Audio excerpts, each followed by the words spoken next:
en cuenta que el estetoscopio no debe ir debajo del brazalete, eh, es a un costado, como se observa en la imagen, o sea, es aquí, no puede ir debajo. La presión arterial también debe tomarse en el brazo no dominante, o sea, le tenemos que preguntar al paciente con qué mano escribe, eh, si es que es zurdo, para no tomarle la presión de ese lado, sino del otro. Y bueno, siempre igual recalcar la posición del brazo a nivel del corazón, que tiene que estar como que el paciente tiene que estar sentado, sus brazos eh, como en una nivel extendidos y a la altura del corazón, sobre todo, el brazo del que le vamos a tomar la presión para que no se altere. Verificar la posición de las piernas también. Y bueno, en sí, la presión, en la medida que nos va a salir aquí es, ¿qué significa en el cuerpo? Significa la fuerza que está ejerciendo la sangre contra una unidad de superficie de la pared del vaso.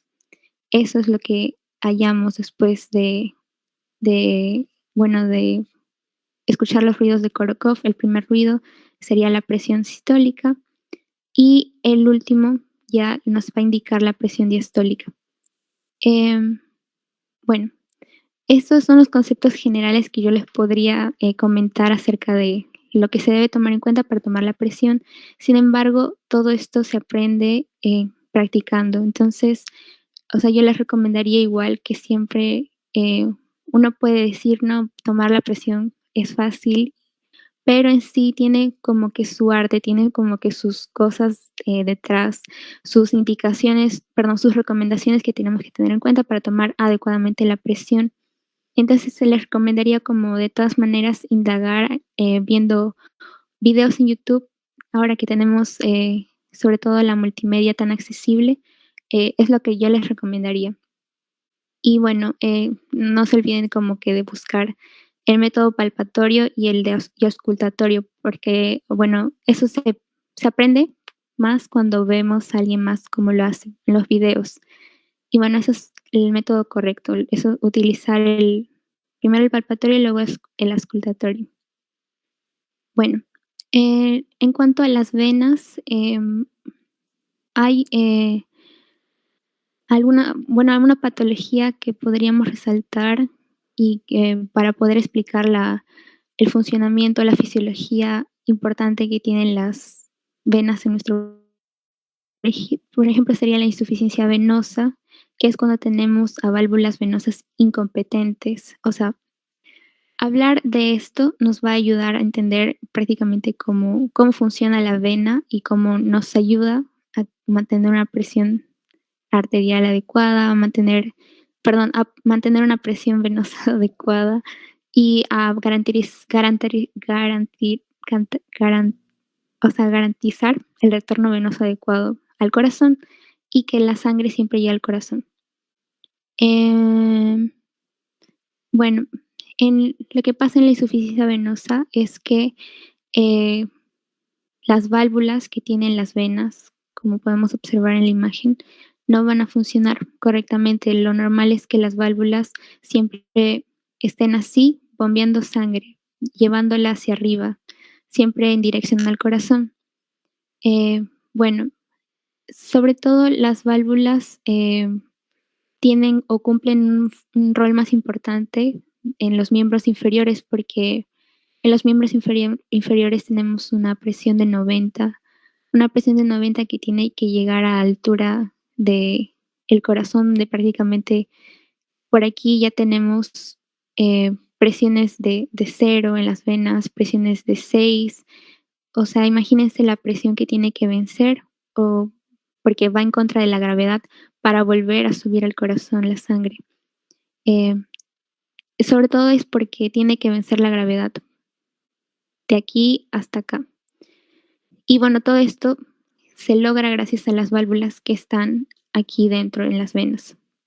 Eh, estas válvulas van a funcionar eh, o van a ser parte de la bomba venosa que, bueno, se va a activar principalmente al caminar. Al caminar vamos a activar músculos que van a ayudar a que las válvulas funcionen correctamente y como que hagan que la vena venza la gravedad y la sangre suba, retorne al corazón. Em, Aquí, bueno, ahí está escrito lo que les expliqué, que la contracción de los músculos de la pierna va a aplastar, bueno, como que va a aplastar las venas, va a impulsar la sangre de estas venas hacia el corazón. Las venas se van a dilatar, acumulando sangre si el paciente no camina, es decir, por eso se relaciona bastante la aparición de las varices, venas, a pacientes que son sedentarios, que no suelen hacer ejercicio físico. Bueno, eh, aquí tenemos un esquema que, bueno, nos dice que si aumenta la presión auricular derecha, significa que, eh, bueno, puede haber un flujo retrógrado hacia las venas cavas. Entonces, esto es porque, bueno, aquí está la aurícula derecha, entonces si aumenta mucho su presión, como que ya no va a haber esa diferencia de presiones, entonces puede ocasionarse que en lugar de que de la aurícula derecha siga su recorrido por el ventrículo derecho y luego al el tronco pulmonar y, bueno, siga su recorrido hasta el ventrículo izquierdo, puede que si aumenta mucho la presión en la aurícula o se altera esta presión por, bueno, por distintos motivos, haya un flujo retrógrado, o sea, ya no pase por aquí, sino que se regrese la sangre otra vez a las venas. Entonces, ¿esto que va a ocasionar? Que las venas almacenen más sangre, va a aumentar la presión en las venas, va a aumentar la presión venosa central y por tanto va a aumentar la presión venosa periférica. Y todo esto va a ocasionar la dilatación de la vena y también va a ocasionar un fallo en la bomba venosa, una disfunción en las válvulas y se podría alterar todo el sistema. Hay otros reservorios sanguíneos, no solo las venas, hay otros reservorios importantes también, no almacenan tanto como lo puede hacer, pues, todo el sistema venoso. Sin embargo, tenemos a reservorios como el vaso, como el hígado y las venas abdominales grandes. El vaso, puede disminuir su tamaño para liberar hasta 100 mililitros hacia otras áreas de la circulación. Em, el hígado también, los senos que se encuentran en el hígado pueden liberar varios mililitros de sangre hacia el resto de la circulación y hasta las venas abdominales grandes podrían almacenar 300 mililitros. También el corazón y el pulmón en sí son reservorios sanguíneos. Bueno, ahora voy a continuar con la siguiente parte de la exposición que siento que va a ser como que más importante porque vamos a poder eh, integrar todos los conceptos de arterias y venas ya ahora con la siguiente parte que es la microcirculación, que es, bueno, prácticamente esta parte. Ya vimos arterias, vimos venas, hemos visto lo más importante solamente y aquí nos vamos a centrar ahora en la microcirculación, es decir, los capilares y los espacios en blanco que vendrían a ser el intersticio. Voy a cambiar de PPT. Un momento, por favor. Mm,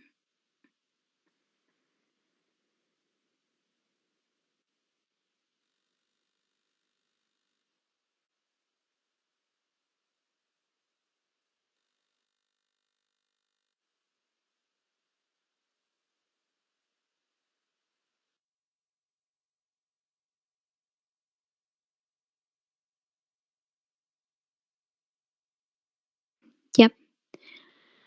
Bueno, continuando con la microcirculación, aquí vamos a tener eh, otras definiciones a resaltar. Los componentes de la microcirculación, que son las arteriolas, las metarteriolas, el capilar y bueno, todo ello que lo vemos esquematizado, ¿no?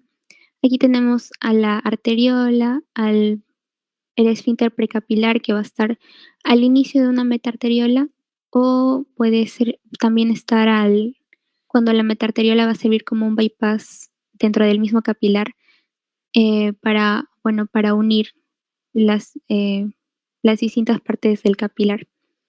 Y Bueno, también tenemos a las vénulas y incluso podría haber, aquí vemos anastomosis arteriovenosa, es decir, la unión de una arteriola y una vénula, o sea, una anastomosis sin necesidad de un capilar, como vemos aquí.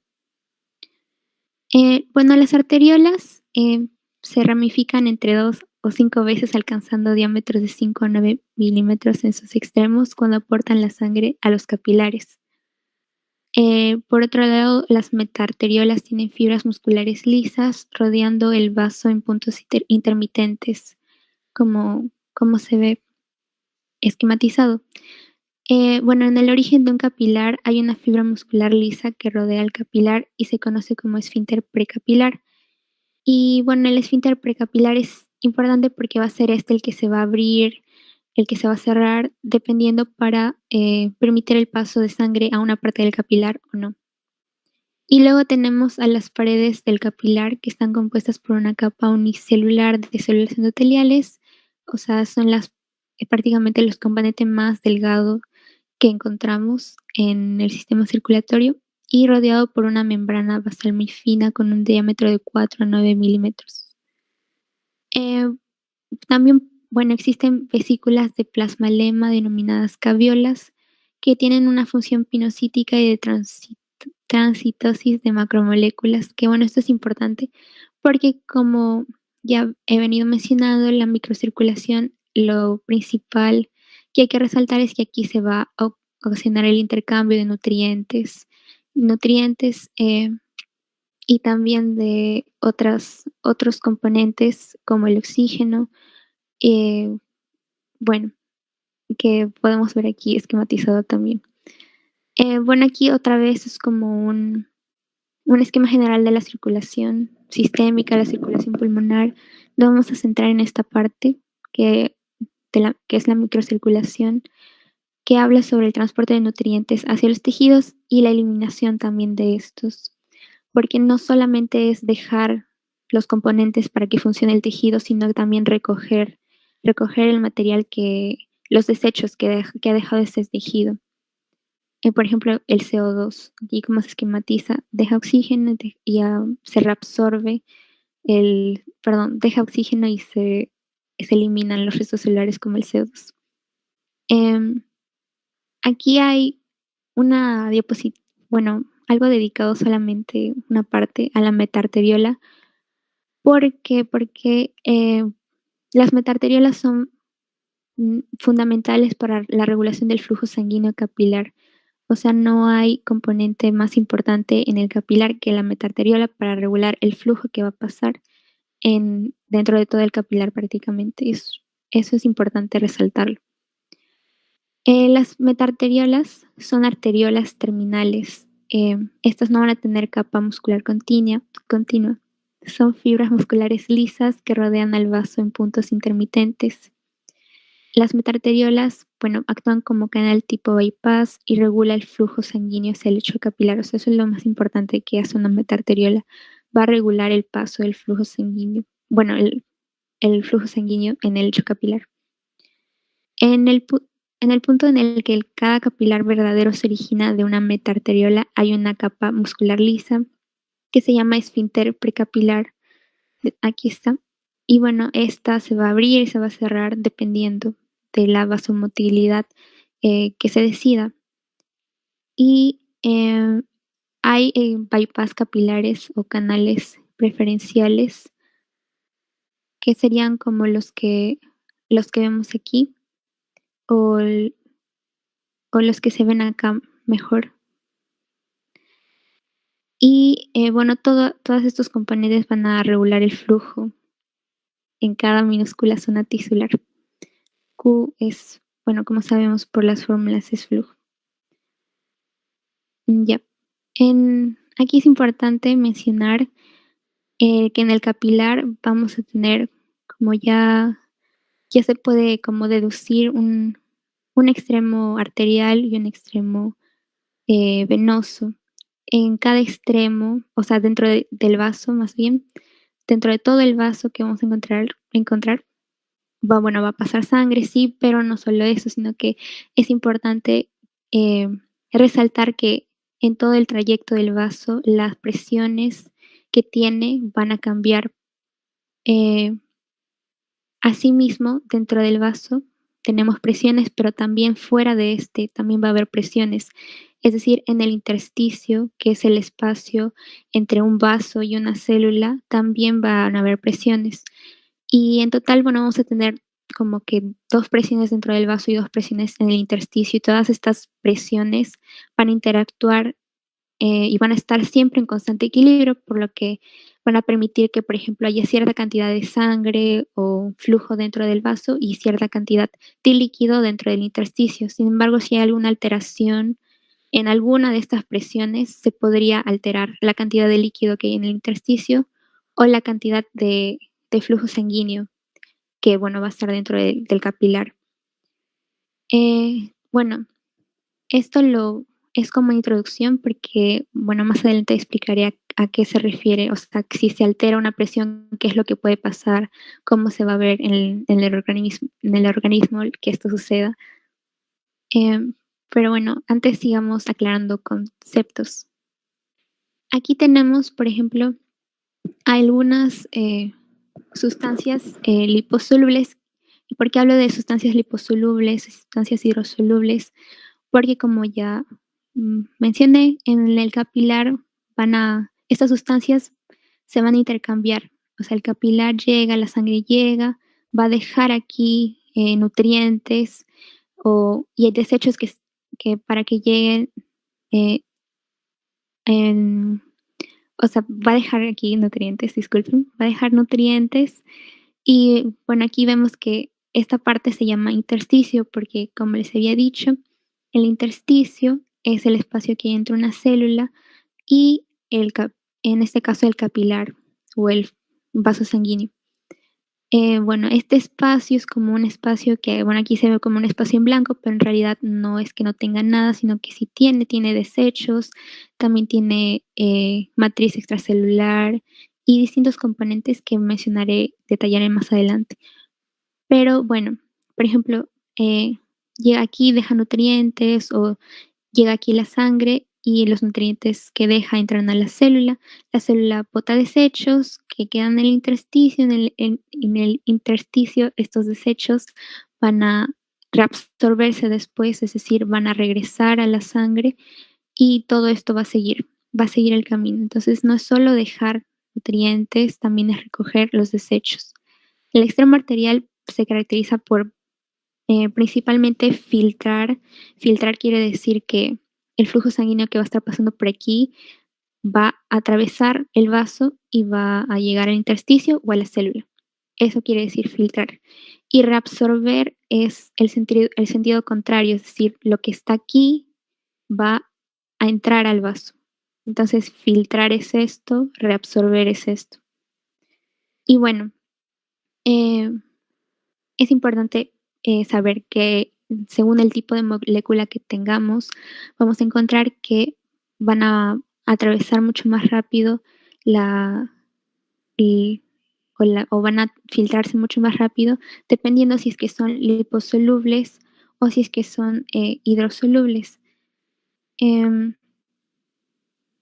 por ejemplo, si aquí tenemos sustancias liposolubles que van a tener la facilidad de absorberse. ¿Por qué? Porque van a ser como similares a la bicapa lipídica, que como sabemos es el componente de la membrana. La membrana es una bicapa lipídica, entonces van a absorberse fácilmente estas sustancias porque son similares de lo que está hecho la membrana celular. Entonces va a pasar fácilmente sin transportador. En el caso es el oxígeno, que es importante que sea así, el dióxido de carbono también. Y bueno, hay una velocidad de transporte más rápida que la de las sustancias insolubles. Entonces, los liposolubles se transportan de manera más rápida. Las sustancias hidrosolubles, ellas sí van a necesitar transportador para poder atravesar la membrana de las células, porque, bueno, recordemos que igual no solamente aquí se encuentra la célula, sino aquí también hay bueno, que, o sea, va a estar durante todo el intersticio, van a haber muchas células. Entonces, ¿cómo van a atravesar estas células? Eh, o más bien, ¿cómo van a atravesar los componentes que se dejan, que vienen de la sangre a la célula?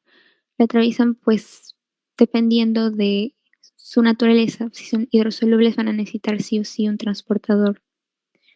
Em, Tenemos también el sodio, el cloro, la glucosa. Y bueno, cada uno de estos componentes va a tener su peso molecular, va a tener su permeabilidad, bueno, que se detalla en la imagen más que todo. Es mejor que sean moléculas permeables en algunos casos, pero igual cada sustancia tiene su característica. Y bueno, aquí lo importante es resaltar el, como que el resaltar todo resumido cómo se encuentra, trabajando la microcirculación. Tenemos también que resaltar el papel del capilar linfático porque, bueno, les he hablado de esto, de las sustancias, cómo atraviesan las sustancias, la naturaleza de las sustancias. Sin embargo, es importante mencionar que el capilar linfático va a ayudar también a regular lo que se encuentra en el intersticio y hasta lo que puede llegar a afectar el el interior de un vaso sanguíneo. ¿Por qué? Porque el capilar linfático, lo que va a hacer es que todos el material que digamos que quedó y no se reabsorbió en del intersticio al vaso, todo lo que sobró, el capilar linfático lo va a reabsorber.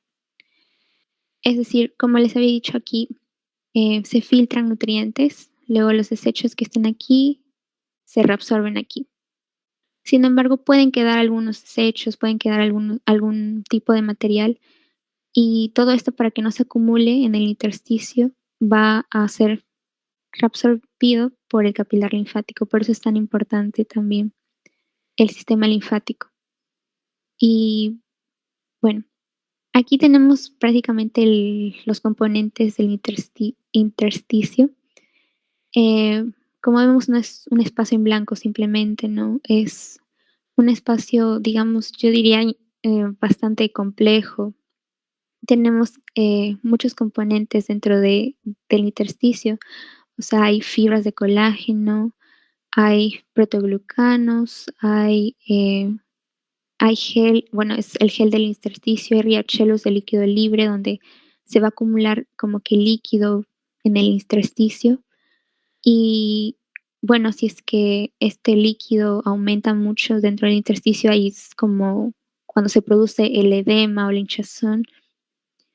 Y bueno, es un espacio bastante complejo en sí, pero bueno, por el momento nada más saber esto, que el intersticio junto con el capilar y la célula, y bueno, también el sistema linfático van a interactuar todos en conjunto para que la microcirculación pueda lograr su objetivo, que es, nutrir los tejidos y hacerse cargo de los desechos. Bueno, en el intersticio va a haber, presiones también.